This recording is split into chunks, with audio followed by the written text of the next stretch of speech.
단서조차도 제기된 바가 없이 계속 일방적으로 매도를 하고 계십니다. 그래서 전문적인 이 검증에 의해서 노선이 어디가 타당한지 민주당 안도 좋습니다. 저희가 열어놓고 그래서 도로는 도로대로 갈 수 있게 하는 거고요. 만약에 이런 식으로 정쟁이 계속된다고 한다면 결국 역사에 정쟁으로 발목 잡았던 그것이 나중에 우리 후세들은 명명백백히 평가할 거라고 생각합니다.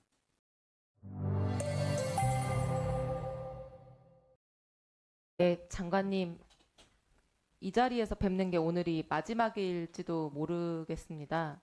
그래서 마지막 질문이라고 생각하고 질문을 드리겠습니다.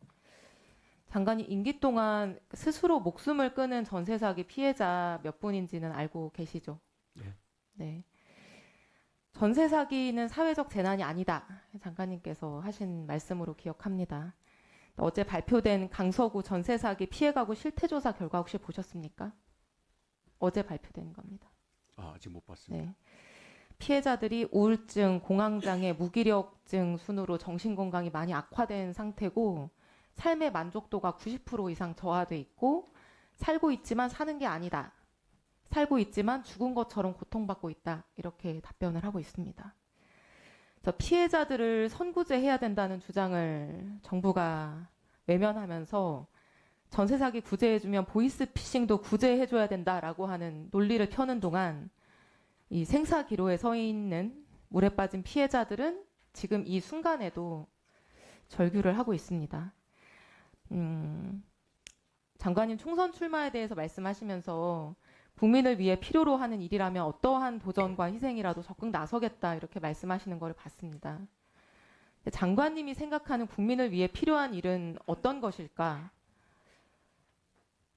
전세 사기로 청년들이 스스로 목숨을 끊고 우울증과 공황장애에 살아도 사는 게 아니고 절망 속에서 죽어야 될지 살아야 될지 이렇게 묻고 있는데 장관님이 선구제 대신에 구제책으로 제시한 대안이 얼마나 실행이 되어 있습니까?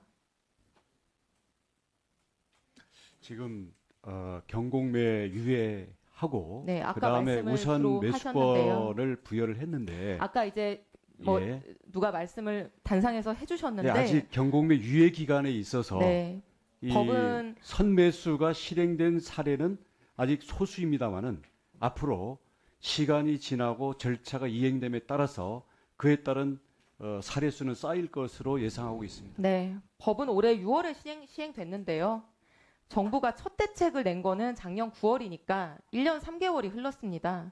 근데 그 사이에 피해자로 인정받았어도 전세자금 대출 이자 감경을 받지 못하는 사각지대가 너무 많아서 이자 감경이 이루어진 케이스도 지금 너무 적은 상태고 피해자들의 상황은 거의 개선되지 않고 제자리인데 전세 사기는 사회적 재난 아니라고 이분들 구제하는 데에 냉정하게 선을 그었던 장관님이 장관직 내려놓고 총선 출마하겠다고 하시는데 과연 대한민국 국민인 이 피해자들이 그 헌신에 박수 칠 수 있을지 저는 잘 모르겠습니다. 안전운임제도 그렇습니다. 작년 6월에 정부가 안전운임제 3년 연장 합의했습니다. 당시 국토부 보도자료 보면은 연장 추진하고 품목 확대 논의하겠다고 돼 있습니다. 정부 여당이 3번에 걸쳐서 공식적으로 약속했었고 당시 국민의힘 간사 의원님께서 법안도 발의를 하셨습니다. 근데 그 약속은 장관님께서 백지화 시키셨죠. 정부가 하지 말라는 파업 강행했다는 이유로. 그 이후로 안전운임제 일몰됐고요. 이분들 과속 방지하고 최저임금 보전하기 위해서 어떤 요금제 운영해야 될지 아직 대안이 결정되어 있지도 않습니다. 근데 이 안전운임제 일몰된 이후에 화물기사들 지난 1년 동안 무한 착취에 내몰렸는데요. 최근 한국교통연구원 조사 보셨는지 모르겠습니다. 화물기사들 수입 그동안 36% 감소했고요. 월 노동시간 44시간 늘어나서 309시간으로 조사되고 있습니다. 309시간이요. 그래서 이 화물기사들이 과속, 환경 개선해달라고 하는 요구는 일종의 생존의 요구고 안전의 문제였는데 대안 마련도 없이 백지화된 상태에서 1년째 방치.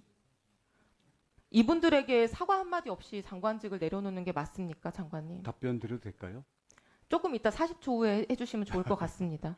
양평고속도로 문제도 서로 입이 아픈 사안인데요. 7월 6일 날 전면 백지화 선언하신 그때 분명히 말씀하셨습니다. 다음 정권 때 하라고. 2008년부터 추진돼 왔던 건설 사업이 올스톱 그 이후에 됐고요. 한참을 지나서 백지화된 거는 아니다라고 표현을 바꾸셨지만 지금 상태에서 원안으로 갈 수도 없고 변경안으로 갈 수도 없는 교착 상태에 빠져 있죠. 이 일을 저는 장관님이 수습하셔야 된다고 생각합니다. 이 민생 사업이 말 한마디에 날아갔으니까요. 전문가들이 모여서 노선 정하자는 말씀만 하다가 지금 장관직 마치시게 생긴 상황인데 스스로 만든 이 교착 상태를 해결하지 않고 어떤 일에 헌신하려고 하시는 건지 저는 마지막으로 질문 드리고 싶습니다. 예, 주장 잘 들었습니다마는 일방적인 주장이시고요. 제가 이미 그에 대한 예를 들어서 우리 전세 사기 피해자들에 대해서 우리 대한민국의 권리 서로의 우선과 보호 질서 속에서는 최선을 다하고 있고 여기서 부족한 점들에 대해서는 보완하기 위해서 더 추가적인 협의와 노력들을 하고 있고요. 그 화물 그 노동자들의 문제에 대해서는 지입제를 저희가 폐단을 없애는 그러한 구조 개선과 함께 표준 운임제를 이미 법안으로 제시해서 진행을 하고 있는데 국회에서 이게 논의가 안 나가고 있는 겁니다. 우리 양평고속도로는 외압 의혹을 제기하셨지만 외압에 단서조차도 제기된 바가 없이 계속 일방적으로 매도를 하고 계십니다. 그래서 전문적인 이 검증에 의해서 노선이 어디가 타당한지 민주당 안도 좋습니다. 저희가 열어놓고 그래서 도로는 도로대로 갈 수 있게 하는 거고요. 만약에 이런 식으로 정쟁이 계속된다고 한다면 결국 역사에 정쟁으로 발목 잡았던 그것이 나중에 우리 후세들은 명명백백히 평가할 거라고 생각합니다. 장관님의 주장 잘 들었고요. 시간이 끝났지만 한 말씀만 드리자면 외압의 직접적 증거가 나오지 않았다고 계속 말씀하시는데 반대로 묻습니다. 이 종점 변경이 정상적이고 통상적인 과정을 거쳐서 추진됐다는 게 입증이 됐습니까? 입증이 안 됐습니다.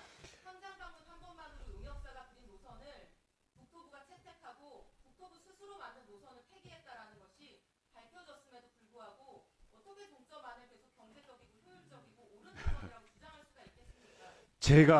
자, 장관님. 제가 취임하기도 전에 실무자들에 의해서 이루어진 변경을 이 정권의 외압 의혹이라고 몰고 가는 그것은 상식적이지가 장관님. 않습니다. 근거도 없습니다.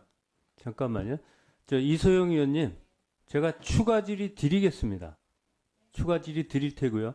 장관님은 답변하시기 전에 일방적인 주장이다라고 하는 그 말씀부터 하지 마시고 답변을 하셔야 돼요. 그렇게 자극해놓고선 시작을 하니까 지금 일이 그렇게 되는 거 아닙니까?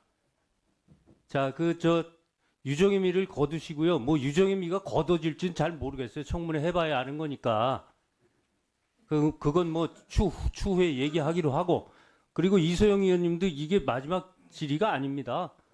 내일 모레도 있고요. 또 있으니까요. 그 질의하실 위원님들은 손을 들어주시고 질의를 추가 질의까지 제가 드리도록 하겠습니다.